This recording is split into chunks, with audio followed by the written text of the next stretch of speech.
वक्रतुंड महाकाय सूर्यकोटि समप्रभा निर्विघ्नं कुरु मे देव सर्व कार्यषु सर्वदा। ओम श्री गणेशाय नमः। ओम नम भगवते वासुदेवाय। श्री कृष्ण शरणम मम। नमस्कार मित्रों, अमारी यूट्यूब चैनल માં તમારું હાર્દિક સ્વાગત છે। આજે આપણે વાત કરવાની છે ભીમ અગિયારસ। ભીમ અગિયારસ નામ કેવી રીતે પડ્યું? ભીમ અગિયારસનું વ્રત કેવી રીતે કરવું? શું છે આ એકાદશીનું મહત્વ? આ અગિયારસે શેનું દાન કરવું? તો ચાલો જાણીએ સંપૂર્ણ માહિતી। તો આ સ્ટોરી પૂરી સાંભળવા નમ્ર વિનંતી। ભીમ અગિયારસ નામ કેવી રીતે પડ્યું?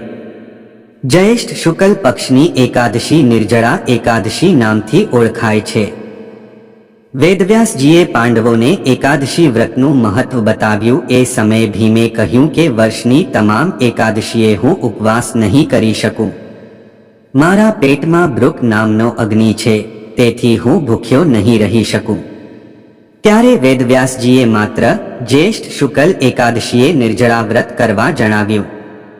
ભીમે જ્યેષ્ઠ શુક્લ એકાદશીએ નિર્જળા ઉપવાસ કર્યો, તેથી આ એકાદશી ભીમ અગિયારસ તરીકે ઓળખાય છે। ભીમ અગિયારસનું મહત્વ શું છે? ભીમ અગિયારસનો નિર્જળા ઉપવાસથી કરવાથી પાંડવો તમામ આપત્તિઓમાંથી બહાર આવી ગયા હતા। વિશેષમાં વૃષભ અને મિથુનની સંક્રાંતિ વચ્ચે જ્યેષ્ઠ શુક્લ એકાદશી આવે છે, તેથી તે દિવસે નિર્જળા ઉપવાસ કરવાથી માનવ જન્મ મરણના ફેરામાંથી મુક્ત થઈ મોક્ષનો અધિકારી બને છે। ભીમ અગિયારસનું વ્રત કેવી રીતે કરવું અને તેનું શું ફળ મળે છે?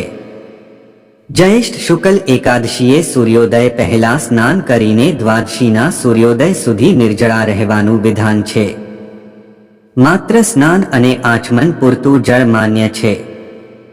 આ પવિત્ર દિવસે શ્રી હરિ વિષ્ણુ ભગવાનની વિશેષ પૂજા અર્ચના કરવામાં આવે છે। ઓમ નમો ભગવતે વાસુદેવાય મંત્રના જાપ પણ અતિ પુણ્યદાયક છે।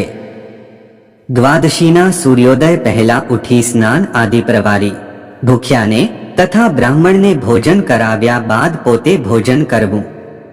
આ પ્રકારે વ્રત કરવાથી આપણા અંત સમયે યમદૂત આપણાથી દૂર રહીને ભગવાનના પાર્ષદો વૈકુંઠમાં લઈ જઈ નિત્ય પ્રભુના ચરણમાં સ્થાન આપે છે।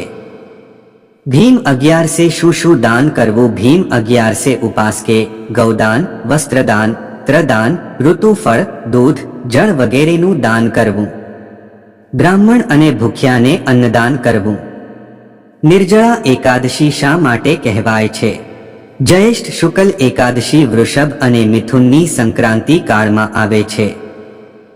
તે દિવસે પાણી પીવું પણ પાપ છે। તે દિવસે પાણી પીધા વિના ઉપવાસ કરવાથી તેને નિર્જળા એકાદશી કહેવાય છે।